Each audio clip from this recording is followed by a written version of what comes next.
Sraith Pictiúr a héan, an Fhoireann ag cruthú go hiontach. Pictiúr a héan. I Pictiúr a héan feicimid beirt go leora, Seán agus Pádraig, las mud de chláiste óin, mí bhean fór atá ann. Tá fógra á chrocha ar an mala ag rá ghuiil imreoirí nua á lorg ag an bhfoireann imána don trá imána atá ag teacht suas. Deir Seán go bhféideag sé a bheith spéisiúil agus ba cheart trílehaintas. Aontaíonn Pádraig leis agus deir sé go labhróidh sé leis an uasal ó murchú, tréanálaí na foirne imána. Pictiúr a dó. Sa phictiúr seo, cintíonn Seán le Pádraig go bhfuil spéis aige imirt leis an bhfoireann imána. Deir Pádraig go bhfuil agus go minic siad trílas a réanós.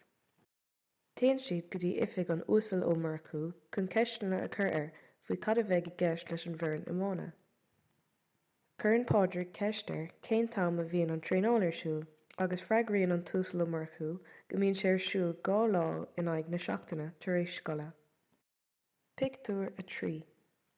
I Pictiúr a trí tá an tréanáil imána faoi lán seoil ag an uasal ó murchú, agus feictear na buacaillí i mbun tréanála. I bhfeadach na súl mí a bráin atá ann agus feictear na buacaillí in oifig an uasal ó murchú. Deir sé go bhfuil bliain iontach curtha síos acu agus an-obair déanta acu i leith na hiománaíochta. Tá siad sa chraobh inis.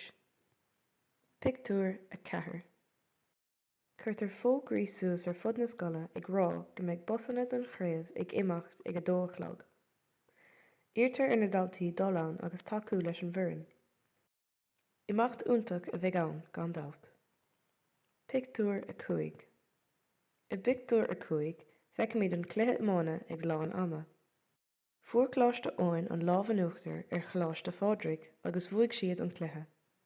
An scór deireanach a bhí ann ná 2-8 go chláiste óin agus 2-6 go chláiste Pádraig. Cluiche teann a bhí ann. Feicimid an cuireann i lá Pádraig. Tá luachár an domhain ar an bhfoireann agus ar a lucht tacaíochta. Pictiúr a 6. Sa phictiúr deireanach tá an Fhoireann imána an túsal ó murchú agus an príomhide na scoile go léir bailithe os comhair na scoile. Deir an príomhide go bhfuil éacht iontach buinte amach acu.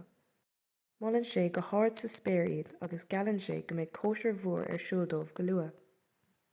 Déanann sé cógádas leis an bhfoireann agus leis an uasal ó murchú as ucht a gcuid oibre.